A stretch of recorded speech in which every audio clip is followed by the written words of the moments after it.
larger question of what's really going on with America's right-wing billionaires and their funding basically a fascist movement in the United States.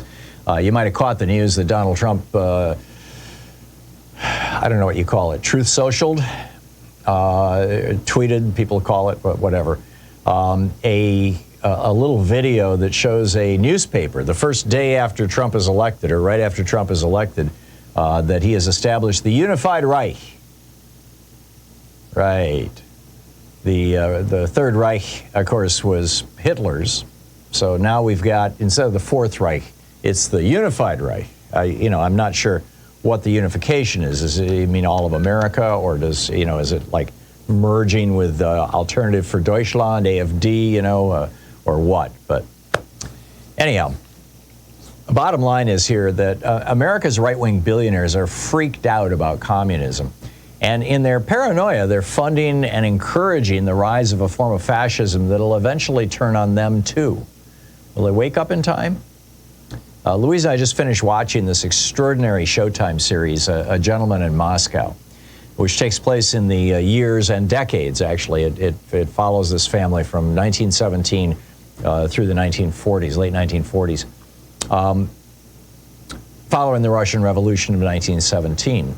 And this wealthy aristocrat, this count, is basically confined to the Hotel Metropole for the rest of his life. And as such, or in that place, he has this front row seat to observe how the well-intentioned revolt against the excesses of the Romanov dynasty turned into basically a brutal dictatorship, ultimately headed by this sociopath, Joe Stalin. It was, it's almost the definition of the banality of evil. And this reminded me of conversations that I had with my dad back in the 1960s, and, watching William F. Buckley Jr. and Joe Pyne. There was this widespread fear in America in the 1950s and 60s. And, if you're my age, you know what I'm talking about here, that there were Americans who wanted to have Soviet-style communism or socialism. Soviet-style. Now, I'm not talking, this is not a hit on Karl Marx. It's on Joe Stalin, basically, who murdered 40 million Russians as part of his, program. And, at the time, that fear seemed rational to many Americans. I mean, Fred Koch, the guy who built Koch Industries, or the guy who made the money that his sons turned into, Charles Koch in particular, brilliant businessman, turned Koch Industries into this giant, kind of an octopus that owns all these other companies. Fred Koch made his first money building, quote, building refineries, training communist engineers, and laying down the foundation of Soviet oil infrastructure for Stalin. If it wasn't for Stalin's money, Koch Industries wouldn't exist. And if Koch Industries didn't exist, you wouldn't have the Tea Party and the Heritage Foundation and all these other things. I don't know about the Heritage Foundation, but a lot of these other things that have been, heavily funded. Certainly the John Birch Society, Fred Koch was a big funder of them because of the communist Brown v. Board decision. So, in the 50s, the Republican Party fully embraced this anti-communist hysteria. Joe McCarthy, the Army McCarthy hearings, saying that the communists had taken over the State Department and the Army, and, quack, quack, quack. And in fact, I remember when I was 13, my dad gave me the book None Dare Call It Treason by John Stormer, which was all, proof that the State Department was filled with communists. And J. Edgar Hoover used this claim of communists, Soviet-style communists, as his excuse to beat up, verbally and sometimes physically, civil rights protesters, to go after the Reverend Dr. Martin Luther King Jr. and union leaders, saying that this was all communism. But here's the deal. Even in the 1950s, there were very few Americans who actually wanted Soviet-style communism in the United States. By that point in time, everybody was fairly clear that the Soviet Union was a giant gulag. I mean, you couldn't visit, they couldn't leave.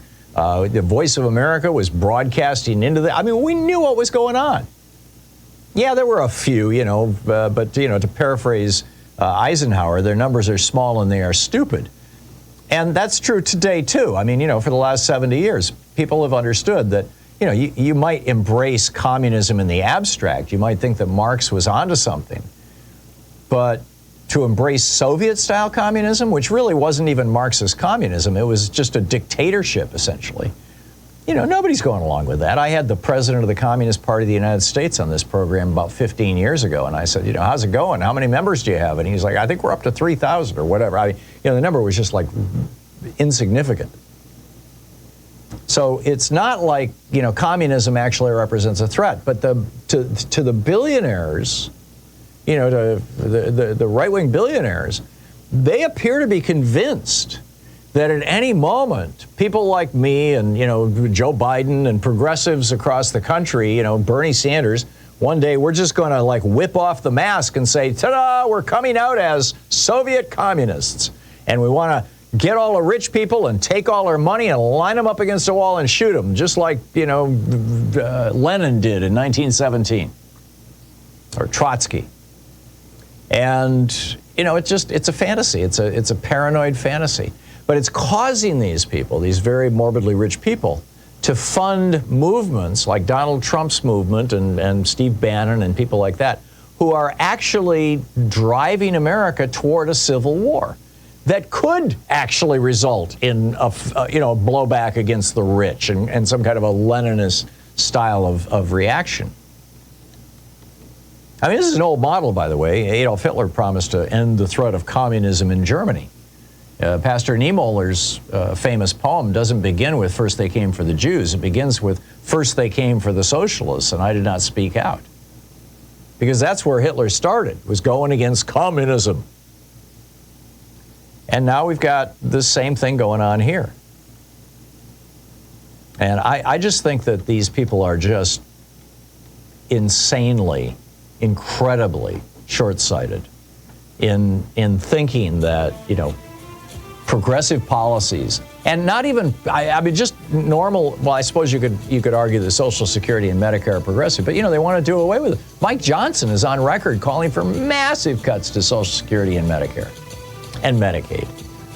Because it's communism, don't you know? Give me a break. Anyhow, these guys are, they're ultimately, I think, working against their own best interests. This is the Thom Hartmann Program. Is Russian intelligence paying off Republican politicians? We'll be right back with that. Stay tuned.